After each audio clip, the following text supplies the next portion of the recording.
تو میرے بھائی بزرگوں دوستو، آج ہمیں اس دنیا کے اندر ہم پر جو ظلم ہو رہے ہیں، ہمیں ایک فٹ بال کی طرح بنا دیا گیا، جو آتا ہے لات مارتا ہے۔ فٹ بال جانتے ہیں آپ لوگ؟ فٹ بال 11 کھلاڑی یہاں سے، 11 کھلاڑی یہاں سے، ہر کوئی لات مارتا ہے، ہر ملک اور ہر کنٹری والا لات مارتا ہے۔ ہاں، چھوٹے چھوٹے بچے میدان میں گراؤنڈ میں کھیلتے ہیں، وہ بھی لات مارتے ہیں۔ بچے فٹ بال کھیل رہے ہیں، لات مارا، بال جو ہے روڈ پہ آ گیا۔ ایک بڑے میاں 70-80 سال کی عمر ہے، جا رہے ہیں، وہ چاچا ذرا بال دو نا۔ وہ چاچا بھی فٹ بال کو لات مارتے ہیں، ہاتھ سے اٹھا کر نہیں پھینکتے، وہ بھی ایک لات مارتے ہیں۔ تو ہر کوئی لات مار رہا ہے۔ آپ اس فٹ بال کو اٹھاؤ، اس کو پوچھے کیا بات ہے بھائی، تجھے ہر کوئی لات کیوں مارتا ہے؟ تجھ سے کیا گناہ ہو گیا، کیا خطا ہو گئی؟ ہر کوئی تجھے لات مار رہا ہے، ہر ملک والا، ہر کنٹری والا تجھے لات مار رہا ہے، تو نے ایسا کیا خطا کر دیا، ایسا کیا ظلم کر دیا، ایسا کیا جرم ہو گیا، کیوں تجھے لات مارتے ہیں لوگ؟ اور اللہ پاک اس فٹ بال کو گویائی دے دے، زبان دے دے، اسپیکنگ پاور دے دے، بولنے کی طاقت دے دے، تو آپ کو پتہ ہے وہ فٹ بال کیا کہے گا؟ وہ فٹ بال کہے گا کہ میرا صرف اتنا گناہ ہے، میرا صرف اتنا جرم ہے، میری صرف اتنی خطا ہے کہ میں اندر سے خالی ہوں۔ اگر میں اندر سے بھرا ہوا ہوتا تو کسی مائی کے لال میں طاقت نہیں تھی جو مجھے لات مارتا۔ آج ایمان والا ایمان کی لائن سے خالی، اعمال کی لائن سے خالی، معاملات کی لائن سے خالی، معاشرت کی لائن سے خالی، اخلاق کی لائن سے خالی۔ اور ہمارے جو اسلاف تھے، ہمارے جو صحابہ تھے، جو رسول اللہ صلی اللہ علیہ وسلم کے ساتھی تھے، وہ ایمان کی لائن سے بھرے ہوئے تھے۔ ان کے اندر ایمان بھرا ہوا تھا، اعمال بھرے ہوئے تھے، اخلاق بھرے ہوئے تھے، معاملات بھرے ہوئے تھے، معاشرت بھری ہوئی تھی، پورا کا پورا دین ان کی زندگی کے اندر تھا۔ وہ ہماری طرح کھوکھلے نہیں تھے، ان کی زندگی سیدھی تھی، سیدھی، سچائی پہ چلنے والے، امانت دار، دیانت دار، عزتوں کی چوٹیوں پر اور بلندیوں پہ پہنچے ہوئے تھے۔ اسی لیے اللہ نے ان کے لیے لوگوں کے دلوں میں آج 1400 سال کے بعد بھی محبتیں ڈالی ہے۔ ہم ان سے ان کے نام سے بھی محبت کرتے ہیں۔ ان کی عزت ہمارے دلوں کے اندر رچی ہوئی ہے۔ اگر کوئی ان کے بارے میں کوئی غلط کہہ دے تو ہم اس کی جان لینے پہ تل جاتے ہیں۔ اس کی واحد وجہ یہ ہے کہ اللہ نے دلوں میں محبت ڈالی ہوئی ہے۔ ان کی زندگیوں میں دین تھا، ہماری زندگیوں میں دین نہیں ہے۔ آج ہم نے دین کو صرف نعرے بازی اور دین اسلام زندہ باد، نبی کا دامن نہیں چھوڑیں گے، ہم نے اسی کو دین سمجھ لیا۔ سال میں ایک مرتبہ عید میلاد النبی ہوتا ہے، یا کوئی جو ہے ایسا وقت آ جاتا ہے جہاں ہم نعرے لگاتے ہیں دین اسلام زندہ باد، دین اسلام زندہ باد، بس ہو گیا، چھٹی۔ اس کے بعد میں روٹی کپڑا اور مکان، بیوی بچے اور دکان۔ کیا بنایا زندگی کا مقصد؟ روٹی کپڑا اور مکان، بیوی بچے اور دکان۔ جبکہ ہماری زندگی کا مقصد کیا تھا؟ میری زندگی کا مقصد تیرے دین کی سرفرازی، میں اسی لیے مسلمان، میں اسی لیے نمازی۔ جس کام کے لیے، جس مقصد کے لیے اللہ نے ہمیں پیدا کیا، اس مقصد کو بھول بیٹھے ہیں۔ دین ہماری زندگیوں سے دھکے کھا رہا ہے، کوسوں دور ہے۔ ہماری پیشانی پہ بل بھی نہیں آتا، کوئی فکر نہیں، کوئی غم نہیں۔ آخرت میں اللہ کے سامنے پیشگی ہوگی، اس کا حساب دینا ہوگا، اللہ ہم سے سوال کرے گا، ہم کیا کہیں گے، اس کی کوئی ہمیں فکر نہیں۔ اسی لیے وہ بلندیوں پر تھے، ہم ذلت کے اندر پڑے ہوئے ہیں، اللہ ہم سے روٹھا ہوا ہے، اللہ ہم سے ناراض ہے۔ آج ضرورت ہے کہ ہم اپنے روٹھے رب کو منا لیں، اس کی طرف اپنا قدم بڑھائیں، دین کو سیکھیں، خود بھی عمل کرے، اپنے بیوی بچوں کو سکھائے، اپنے علاقے میں، اپنے محلے میں، اپنے بستی میں، اپنے گاؤں میں، یہاں تک کہ پورے عالم میں دین زندہ کیسے ہو جائے، اس کی فکروں کو لے کر کے زندگی جیے۔ اللہ نے اسی لیے بھیجا ہے۔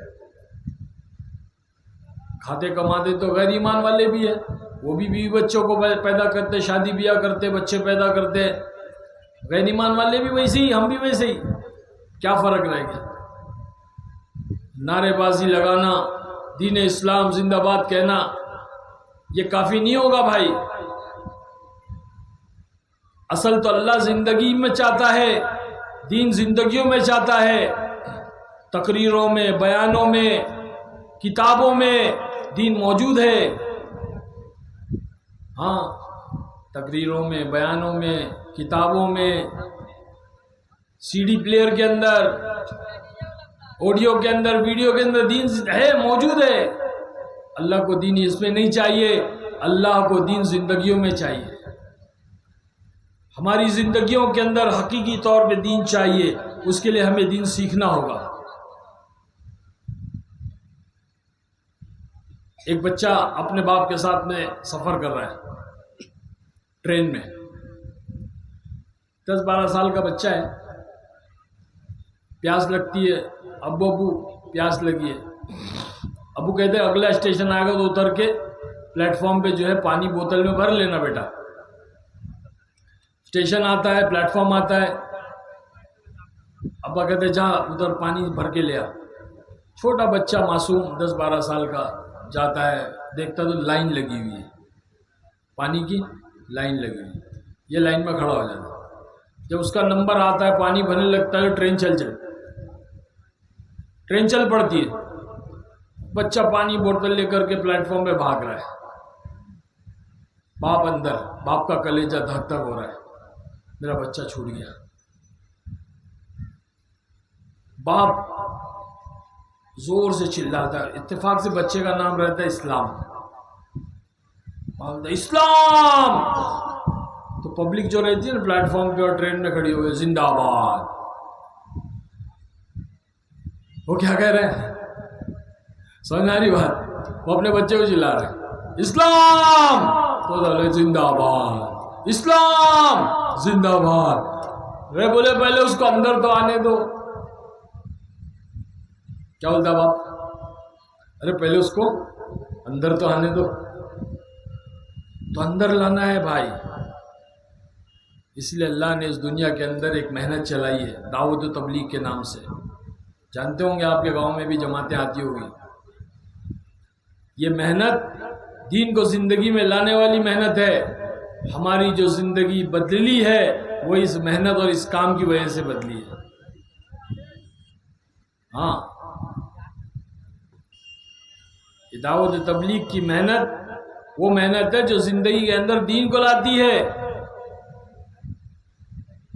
جو زندگیوں سے نکل گیا ہے، جو زندگیوں سے دور ہو گیا ہے، اس دین کو اپنی زندگیوں میں لانے کی محنت ہے۔ یہ نبیوں والی محنت ہے۔ ہمارے نبی آقا جناب رسول اللہ صلی اللہ علیہ وسلم آخری نبی، اب کوئی نبی نہیں آئے گا، یہ ہمارا ایمان ہے۔ لا نبی بعدی، انا آخر النبیون، لا نبی بعدی،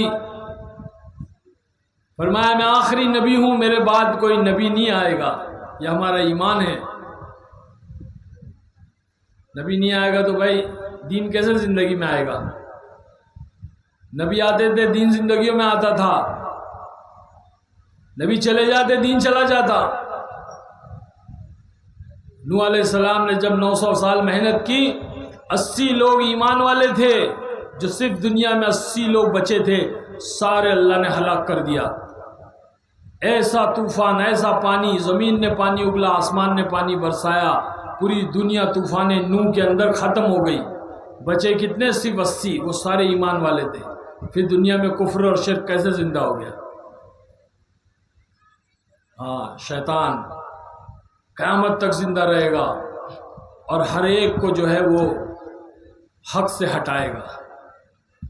اسی لیے اللہ نبیوں کا سلسلہ بھیجا، آدم علیہ السلام سے لے کے حضور پاک صلی اللہ علیہ وسلم تک 1.25 لاکھ انبیاء علیہ السلام دنیا میں مبعوث فرمائے گئے، دنیا میں بھیجے گئے۔ وہ آ کر کے شیطان سے بچاتے، سیدھی زندگی، سیدھا راستہ دین اسلام بتلاتے، سکھاتے۔ نبی آتے، دین آتا، نبی چلے جاتے، دین چلا جاتا، پھر نبی آتے، دین آتا، پھر نبی چلے جاتے، دین چلا جاتا۔ اسی طرح سے حضور پاک صلی اللہ علیہ وسلم آخری نبی، یہ سلسلہ چلتا رہا۔ اب حضور تو آخری نبی، اب کوئی نبی نہیں آئے گا تو ایمان والا کیا کرے گا؟ ایمان والے کیسے باقی رہیں گے؟ تو اللہ نے دعوت کی محنت دی اس امت کو کہ محنت کے ذریعے سے ایمان باقی رہے گا، ایمان بچے گا، ایمان بڑھے گا، ایمان بچے گا، دین زندگیوں میں آئے گا، اس محنت کے ذریعے سے آئے گا۔ میرے دوستو، نیتیں کرو کہ ہم اس محنت کو کر کے اپنی زندگیوں کے دین کو داخل کریں گے بھائی صاحب، انشاءاللہ دین پر چلیں گے۔ دین بہت ضروری ہے۔ دین اگر زندگی میں نہیں ہے تو انسان جو ہے وہ ظالم اور جاہل ہے، ظلوماً جہولا۔ اللہ فرماتا ہے کہ جاہل بھی اور ظالم بھی ہے، یہ جانور سے بھی بدتر ہے۔ اسی لیے دین سیکھنا ہے، دین پر عمل کرنا ہے، اپنے اللہ کو راضی کرنا ہے، یہی مقصد ہے ہماری زندگی۔ اللہ نے اسی لیے ہمیں پیدا کیا، صرف کھانے کمانے کے لیے نہیں پیدا کیا۔ یہ دین ہماری زندگی میں آ جائے، اس کے لیے اللہ نے ایک عظیم الشان محنت دعوت تبلیغ کے نام سے دی۔ 4 مہینہ لگائیں، 40 دن لگائیں، 3 دن لگائیں، جتنا جس کی حیثیت و طاقت ہے اتنا لگائیں گے بھائی صاحب انشاءاللہ۔ اللہ پاک کہنے سننے عمل کی توفیق عطا فرمائے۔ وآخر دعوانا الحمدللہ رب العالمین۔